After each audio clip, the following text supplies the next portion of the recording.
New TV Telugu. Medical college అంటే ఏంటో తెలియని జగన్ వాటి గురించి మాట్లాడుతున్నారని సీఎం చంద్రబాబు ఎద్దేవా చేశారు. భూమి ఇవ్వగానే అది మెడికల్ కాలేజ్ అయిపోదని తెలిపారు. అనంతపురంలో నిర్వహించిన సూపర్ 6 సూపర్ హిట్ విజయోత్సవ సభలో ఆయన మాజీ సీఎం జగన్ పై విమర్శలు గుప్పించారు. 17 మెడికల్ కాలేజీలు ఉంటే ఒక్కటి మాత్రమే పూర్తయిందని పేర్కొన్నారు. గత ప్రభుత్వం మెడికల్ కాలేజీలకు పునాదులు వేసి వదిలేసిందని ఆరోపించారు. అందుకే తమ హయాంలో పీపీపీ విధానం తీసుకొచ్చామని చెప్పారు. మెడికల్ కాలేజీల అంశంపై అసెంబ్లీలో చర్చకు రావాలని వైసీపీకి సవాలు చేశారు. అసెంబ్లీకి వచ్చి చర్చిస్తే ఎవరేం చేశారో తేలిపోతుందన్నారు. గతంలో సిద్ధమన్నారు. ఇప్పుడు అసెంబ్లీలో చర్చకు సిద్ధమా అని చంద్రబాబు ధ్వజమెత్తారు. అసెంబ్లీకి రావాలా లేదని అడుగుతున్నా. ప్రతిపక్ష హోదా కావాలంటారు. రాజకీయాల్లో ఓనామాలో తెలియని వాళ్ళు. ప్రతిపక్ష హోదా నేనిచ్చేది కాదు. ఎవరిచ్చేది చెప్పండి. మీరిచ్చేది ప్రతిపక్ష హోదా. ముఖ్యమంత్రి పదవి ఎవరిచ్చారు? నాకు ఎవరిచ్చారు? తమ్ముళ్ళు, మీరందరూ కలిసి ఆ నాయకుడికి ఒక క్లాస్ తీసుకోవాలా? తీసుకుంటారా అని అడుగుతున్నా. ప్రతిపక్ష హోదా అడగకుండా అసెంబ్లీకి రావాలని అవునా కాదా అని అడుగుతున్నా. అవునంటే గట్టిగా చెప్పండి, కూడా చెప్పండి. అసెంబ్లీకి రావాలి. లేకపోతే ఏం చేయాలి? రాజకీయాలకు అర్హులా ఇలాంటి వాళ్ళని అడుగుతున్నాను మిమ్మల్ని.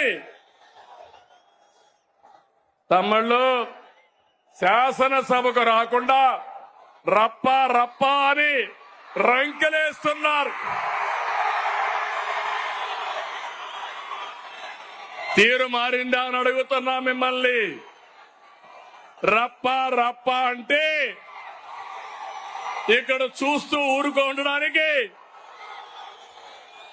ఇక్కడ ఉండేది సిబిఎన్ పవన్ కళ్యాణ్.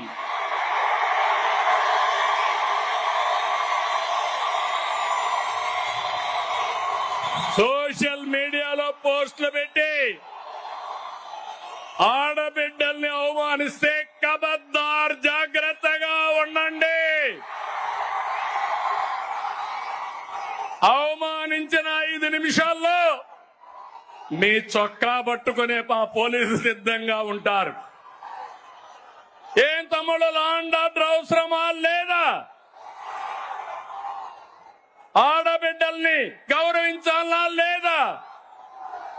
ఆడబిడ్డల్ని అవమానించే వాళ్ళని శిక్షించాలా లేదా అని మిమ్మల్ని అడుగుతున్నా. అవును అంటే గట్టిగా చెప్పండి అవునని. వచ్చి చూసి నేర్చుకోమంటున్నా. పులివెందల ఒంటెమిట్ట ఉప ఎన్నికల్లో ఏం జరిగింది తమ్ముళ్ళు చూశారు. ఏం చేశారు?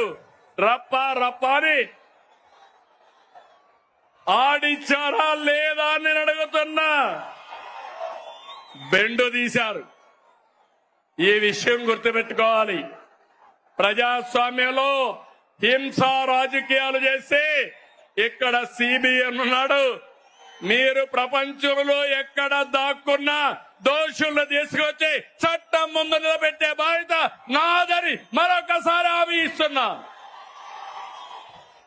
తమ్ముళ్ళు, వైసీపీ నాయకుడిది ధృతరాష్ట్ర కౌగిలి. ఎవరైనా పొరపాటున ఫేక్ మాటలు నమ్మి యామారితే ధృతరాష్ట్ర కౌగిలికి బలైపోతారు. 5 ఏళ్ళు అయిపోయామా లేదా అని మిమ్మల్ని అడుగుతున్నా. 5 ఏళ్ళు మీ ముఖంలో నవ్వు చూసావా అని అడుగుతున్నా.